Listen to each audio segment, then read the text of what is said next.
reviews. Between 1933 and 1950, Antonia White wrote no more novels.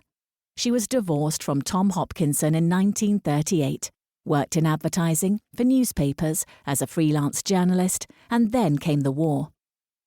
Throughout this period, she suffered further attacks of the mental illness she first experienced in 1922.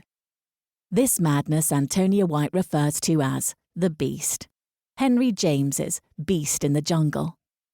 Its recurrence and a long period of psychoanalysis interrupted these years. I'd always wanted to write another novel, having done one, but then you see the 1930s were a very difficult time for me because I started going off my head again. After the war and the political work I did, I was terribly hard up.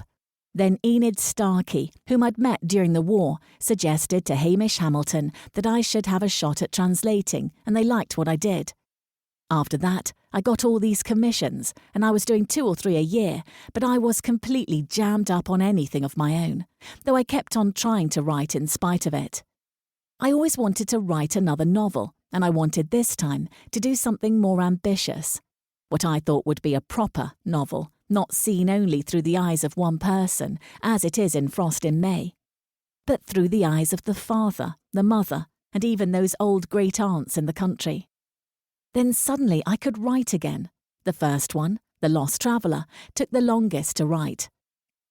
I don't know how many years it took me, but I was amazed how I then managed to write the other 2, The Sugar House and Beyond the Glass. They came incredibly quickly. In 1950, 17 years after the publication of Frost in May, The Lost Traveller was published. In it, Antonia White changed the name of her heroine, Nanda Gray, to Clara Batchelor.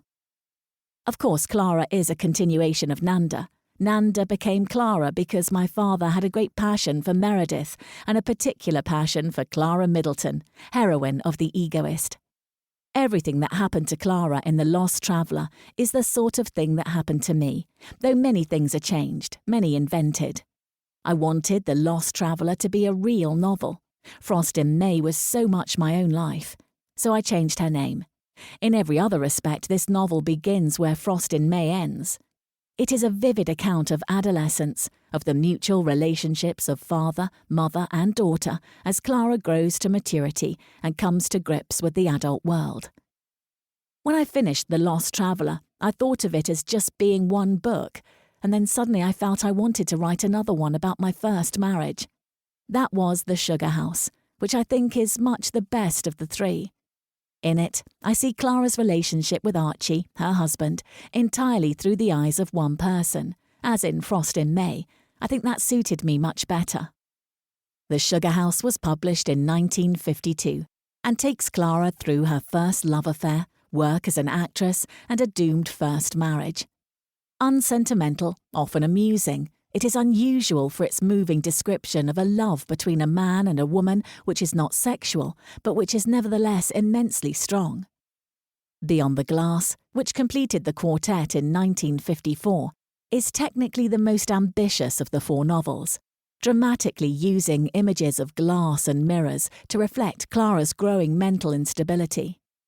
For Antonia White describes her first encounter with the Beast in this novel, interweaving the story of Clara's new love affair with a vivid description of her descent into and recovery from madness.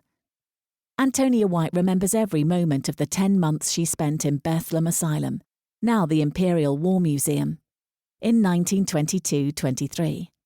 It is the extraordinary clarity of her recollection of that madness which makes this novel so convincing. Antonia White's portrait of the love of a young Catholic girl in the first decades of this century is dominated by 2 themes: the heroine's intense relationship with her father and the all-pervading influence of the Catholic faith. Antonia White's father centred everything on his only child, and Antonia was absolutely devoted to him.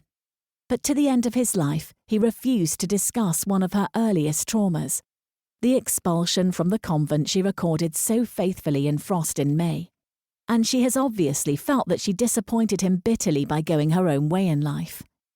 As a Catholic, her relationship with Catholic belief and practice has always been intense, a wrestling to live within it.